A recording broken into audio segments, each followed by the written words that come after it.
السلام علیکم، اعوذ باللہ من الشیطان الرجیم، بسم اللہ الرحمن الرحیم۔ پیارے بچوں، آج ہمیں پڑھنا ہے نیوٹن کا کارنامہ، اس کا باقی حصہ۔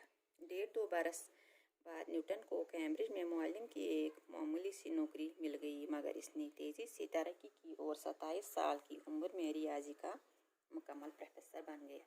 نیوٹن نے اس کے بعد اپنی دریافتوں کا ایک لمبا سلسلہ شروع کیا، روشنی پر تجربے کرتے ہوئے۔ اس نے بتایا کہ سفید روشنی دراصل 7 رنگوں کی روشنیوں کا مرکب ہے جنہیں الگ الگ کیا جا سکتا ہے۔ اس نے چیزوں کی حرکت کے بارے میں 3 اصول دریافت کیے۔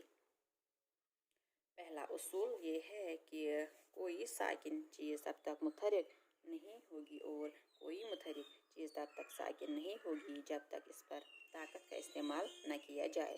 دوسرے اصول کے مطابق حرکت کی رفتار طاقت کے تناسب سے بدلتی ہے۔ تیسرے اصول میں اس نے بتایا کہ ہر عمل کا مساوی اور الٹا رد عمل ہوتا ہے۔ ان اصولوں نے نہ صرف سائنس کے علم کو ایک نئی وسعت دی بلکہ عملی ایجادوں کو بھی فروغ دیا۔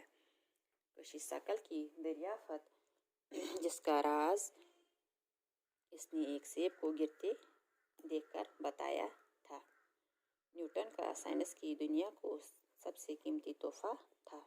اس نے بتایا کہ مادہ کا ہر ذرہ دوسرے ذرے کو اپنی طرف کھینچتا ہے۔ اس باہمی کشش سے یہ نظام شمسی اور ستاروں و سیاروں کے نظام قائم ہے اور اپنے مخصوص طریقے سے متحرک ہے۔ اس اصول کی مدد سے نیوٹن نے زمین اور سورج کے وزن کا شمار کیا۔ سمندری جوار باٹا کو بھی اس نے چاند اور سورج کی کشش کا نتیجہ قرار دیا۔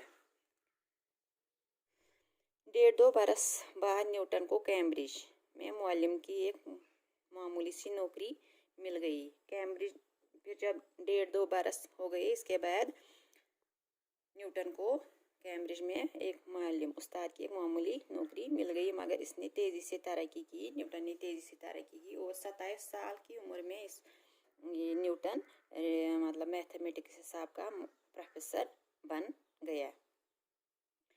نیوٹن نے اس کے بعد اپنی دریافتوں کا ایک لمبا سلسلہ شروع کیا۔ روشنی پر تجربے کرتے ہوئے اس نے بتایا کہ سفید روشنی دراصل 7 رنگوں کی روشنیوں کا مرکب ہے جنہیں الگ الگ کیا جا سکتا ہے۔ نیوٹن نے بتایا کہ سفید روشنی دراصل 7 رنگوں کی روشنیوں کا مرکب کا مطلب ہے 2 یا 2 سے زیادہ چیزوں کا بنا ہوا جنہیں الگ الگ کیا جا سکتا ہے۔ اس نے چیزوں کی حرکت کے بارے میں 3 اصول دریافت کیے۔ پہلا اصول یہ ہے کہ کوئی ساکن چیز تب تک متحرک نہیں ہوگی اور کوئی متحرک چیز تب تک ساکن نہیں ہوگی جب تک اس پر طاقت کا استعمال نہ کیا جائے۔ ساکن کا مطلب ہے بے حرکت، متحرک کا مطلب ہے حرکت کرنے والا۔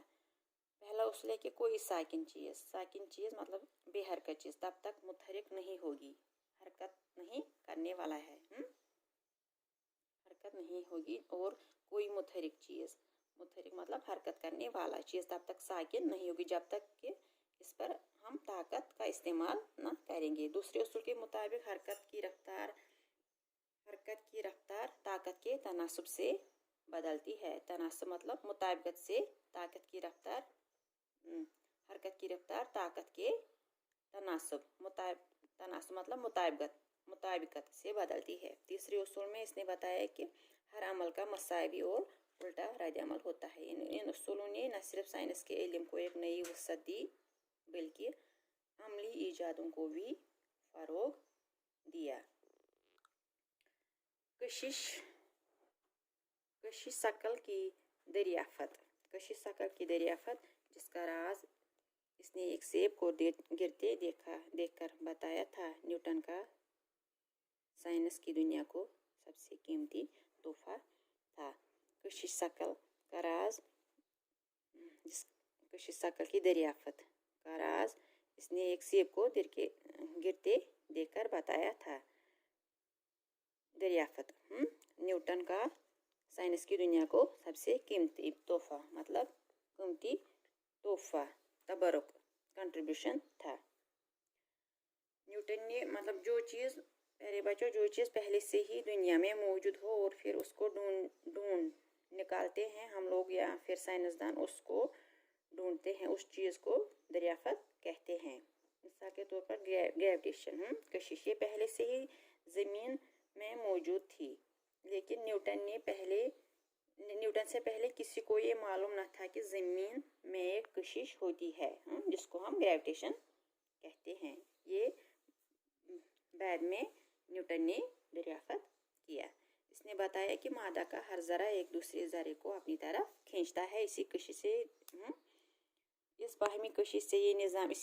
یہ نظام شمسی اور ستاروں و سیاروں کے نظام قائم ہے، اسی کشش سے کشش شکل سے، اور اپنے مخصوص طریقہ سے متحرک ہے۔ متحرک مطلب حرکت کرنے والا۔ اس اصول کے مدد سے نیوٹن نے زمین اور سورج کے وزن کا بھی شمار کیا۔ سمندری جوار باٹا کو بھی اس نے چاند اور سورج کی کشش کا نتیجہ قرار دیا۔ سمندری جوار باٹا کا مطلب ہے سمندر کا اتار چڑھاؤ۔ اس نے چاند اور سورج کی کشش کا سمندری جوار باٹا کو بھی اس نے نیوٹن نے چاند اور سورج کی کشش کا نتیجہ قرار دیا۔ باقی شکریہ۔